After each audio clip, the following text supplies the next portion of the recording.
Hello, I am Coach V, and this is my co-host, 23J. and this is Less Politic, Baseline Definition Reality Talk, where we teach teens how to navigate through the challenges of their adolescence. And today we'll have topics such as how you feeling today as being a teen, what are you going through, and just pulling off of that. So if you don't have anything to say, you ready to start? Yeah, we can start right now. Okay, what does it feel like being a teen? Being a teen, how it feels right now, I could say it feels scary, but I say personally for me, it feels good being a teen, like right now. What does the feeling of scary come from? Like, why do you say that some of them might feel scared? I say that because they might feel scared of the environment, like their environment, what they're going through, especially like what's going on right now in our city. It could be like just environments, how they grew up and things like that. What do you think the main thing adults don't understand about that? Maybe the way they feel, like because they haven't told them, or maybe they have like indirect ways of telling them. Okay. So you feel like, do parents, would you say, miss the mark?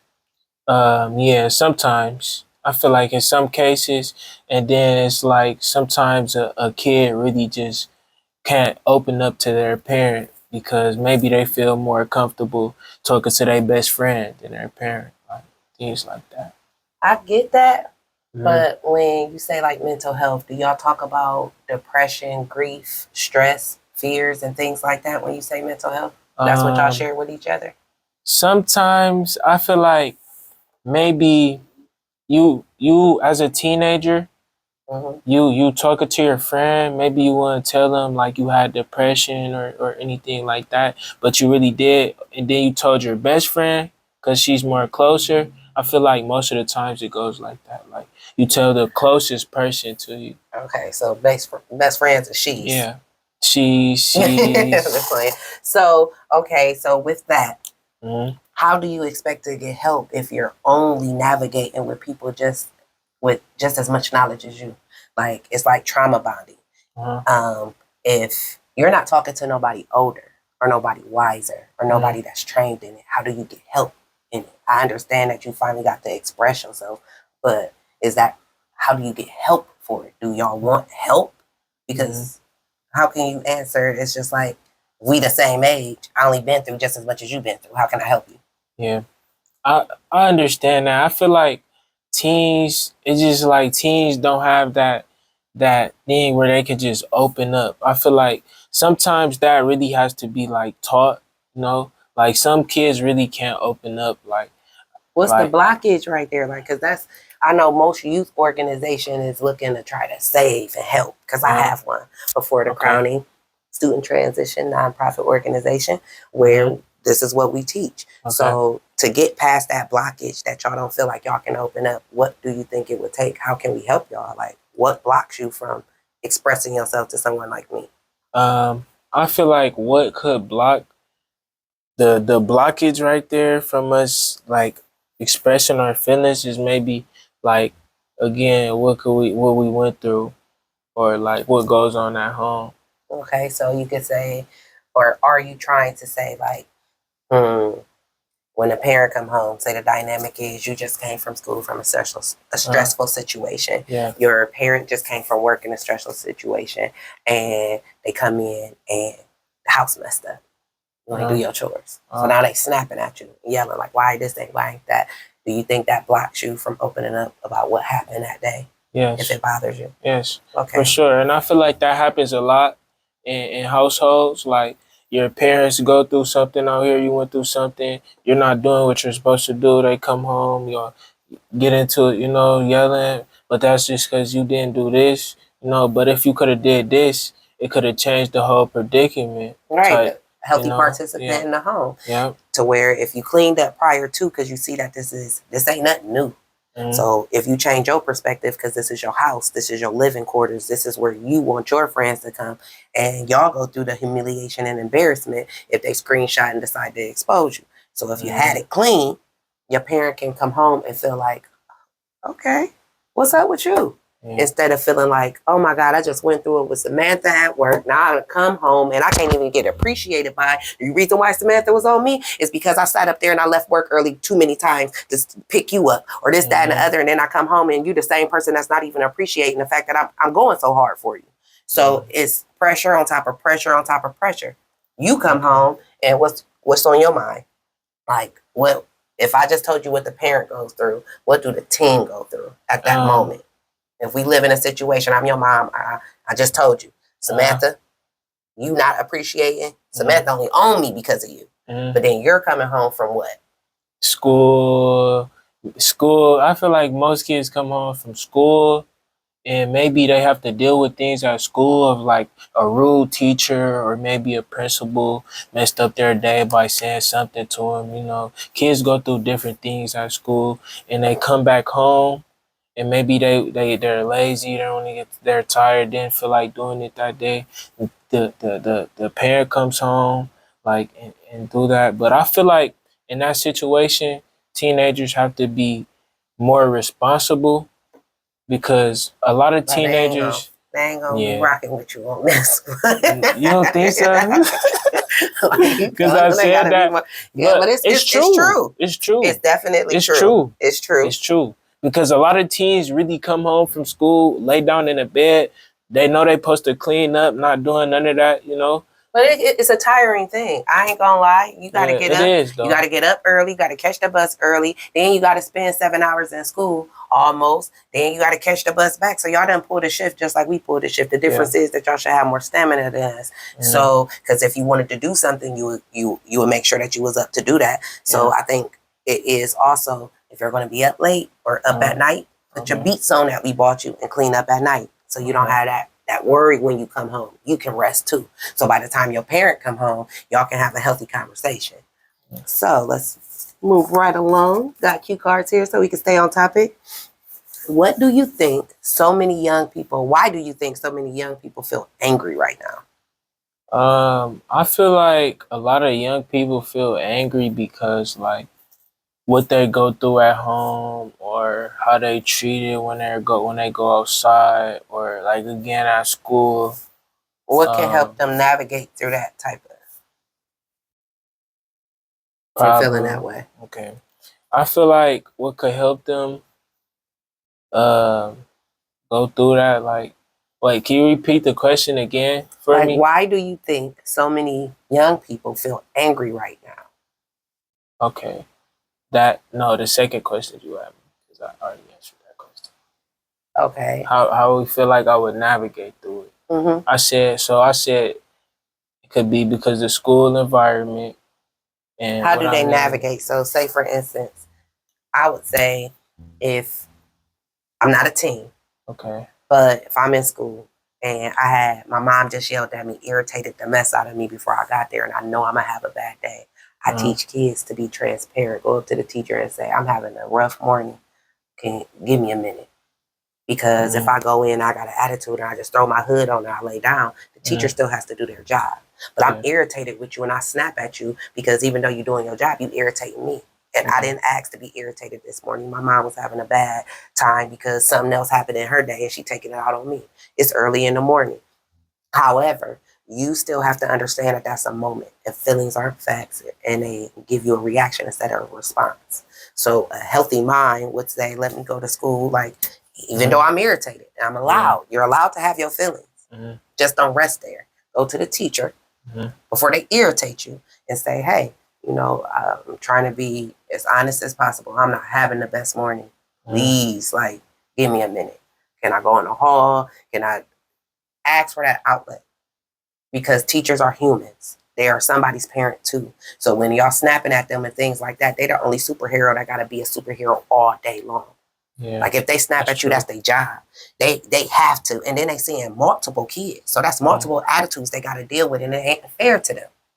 Then when they get resilient and they build up a wall towards you and they just treat you a certain type of way, all kids across the board, they're like they don't care. So if you want somebody to care, you got to treat them like you care as well. Yeah. So if you want to be treated with respect, you give respect. And like I tell my son, like, hey, you got to act like they me. I'm in schools too. Yeah. So it ain't fair if you flip or anything like that. It ain't fair if no kid flips. Even though teachers go out their way sometimes to aggravate. Yeah. Right? So Yeah. I've watched that as well. Or I watched them see you act a certain way and they hold that over your head for the rest of the time that you're around them and the rest of the time that you're in the school. I say allow your parent to know and let your parent be a voice for you. Because I'm definitely an advocate. My kids don't have to say nothing to an adult. I'm coming. You know? And I also learned you don't save children all the time from those type of situations. Because sometimes you would think consequences don't exist if we always bail y'all out. So when do you think, or where do you think violence come from? Fear, anger, or feeling like no one cares? I feel like fear. Fear. I feel like anger plays a big part, but I say fear because anybody could have fear and could be scared of what's going to happen to them, like by seeing, say per se, like something on the internet like that. The Ohio Tips page posted, and they're like saying what happened to this person, what happened to this person, what happened to this person. You know, it's a lot of violence going on. I say it comes from fear based on the fact of not wanting to be embarrassed or humiliated. Because social media plays a big part in that. And if I don't do the ultimate to this person and they fight me and they win, then I have to deal with the humiliation from that. Yeah. Like on a regular basis. And no one wants to go through that scrutiny. Like that's a lot of reason why these kids, mental and verbal abuse is a very leading cause of a lot of suicides. Because that mind psyche, once somebody in it, the body follows. Yeah. Like if somebody's in your head, no matter, they can probably never ever even win against you, but they was able to get in your head and make you feel less of yourself. That's why I was telling you just a few minutes ago, you gotta watch what you say to yourself. When you was like, you know, I don't like to walk around like ain't nothing gonna happen to me. No, you supposed to feel that way. Feel like nothing's gonna happen to you. Own that. Keep that in your forefront because your subconscious don't know what to believe. It don't know what's true or false. It knows what you tell it. So as a man, think if he become it, watch your thoughts. You don't want to put none of that in your life. Yeah. So, do teens you know, we talked about this, ever have talk about depression, grief, stress, or trauma? Do y'all get in depth with it? I feel like I said, is you talk to the person. I feel like the people that really have mental problems tell their closest people. And this question is like, okay, because you did ask, you answered that. Yeah. I have. So would y'all feel violated if your mom went to your friend? If they seen something off with their child and the mom decides to go to the friend based on more teens feel comfortable talking to teens, even though teens can't help. Yeah. But you see something wrong inside your child. So you go to their friend and the friend tells the parent. Would you think your friend violated you? No. You sure? No. If you didn't I'm gonna feel say that for myself. Okay. But for other people, I think it's different. Because with other people, everybody don't go through the same things. So it could be maybe lighter, like what she went through wasn't that bad, but what she went through was so bad, and mom, she only told her friend. Yeah, she only told her. Okay, so say for instance a girl committed a sexual act and was recorded, and a boy uploaded it, and it's getting shared around everywhere, and she's expressing how she feels, and she might say like, I want to commit suicide, or like, I don't know what to do, like, I don't, you know, things like that. Do you feel like if anybody is watching this and it's a parent and it's like, okay, I see something off with my child, like what's going on? They go to their friend. Do you think it's more likely to cause the teen to do something to themselves? Because now it's like, I didn't even want to tell her. You told my business. Like more pressure? Or do you think that is a good thing because it can get them help? I feel like more pressure. Like me personally, I feel like you put in more pressure just because you went and asked a friend and you don't know what that meant to them, for them just to tell this one person, and you know, do that to communicate with Okay, so their as a friend. parent, what are we supposed? What would you think But I we think it's supposed to just do? I just think it's putting more pressure on them, because a lot of teenagers think like that. Like, you did this, they gonna feel like their friend backstabbed them. Then they gonna feel like their problems getting worse. When you really in a deep hole like that, you feel like your problems get worse when things like that happen. Okay. So, how should a teen respond to disrespect if they have something on the line, like they have something going for them, like yourself, you're a Okay. rapper and things like that, and you're an entertainer. You don't entertain just for your environment. You also entertain for schools. You also entertain for businesses and their jingles and things like that. So, someone with things on the line like you, how do you think should they respond to disrespect? I feel like the best way to respond to disrespect as somebody like me, Mm-hmm. like sometimes you gotta step away from situations, you know? Like, sometimes you just gotta really tell yourself it's not worth it. Like, if it's really not worth it, you have to, you know, stand on that and tell yourself that. Like, depending the disrespect. Mm-hmm. Like, it's a lot of ways you can disrespect me. What is your definition of disrespect? Just a broadband. You don't have to go through like all the specters, but like, what is disrespect to you? Disrespect is like if you come up to me and you punch me, or you come up to me, spit on me. Those Disrespectful. are violations. Violations, but it's still Disrespect. It's disrespectful. definitely disrespect. So what I say is this: I teach kids how to categorize their friends so they never lose them. So you will know the atmospheres and environments that you will be around based on the type of person they is. Mm-hmm. Always watch friendship dynamics and things like that. Far as if you got a friend that talks too much, you wouldn't tell them something that you wouldn't want everybody to know. If you have a friend that's always in drama, you wouldn't go certain places with them. I'm not going to a party with you. I'm not going to go to the carnival with you. You always in something. You know what I'm saying? But me and you can go do this. So that teaches you how to navigate around certain things that's going on. So you don't have to have that pressure on you. Mm-hmm. So I have a bonus question here because we have so much to talk about with teens. Okay. And we're going to slow roll it out. Okay. Bonus question. Who you think has it the hardest? Teens or parents? That's a good question. I personally think parents, just because the type of economy we in right now and what's going on right now in the United States, we're in a war. So I just feel like it puts a lot of pressure on parents, and yeah, I just feel like parents for me. I think both.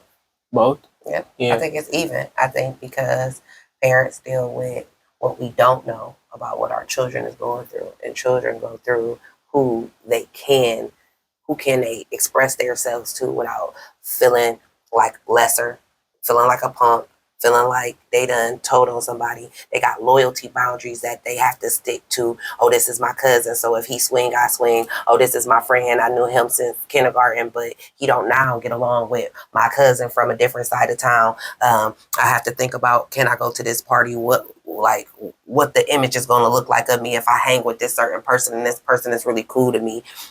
All of those pressures.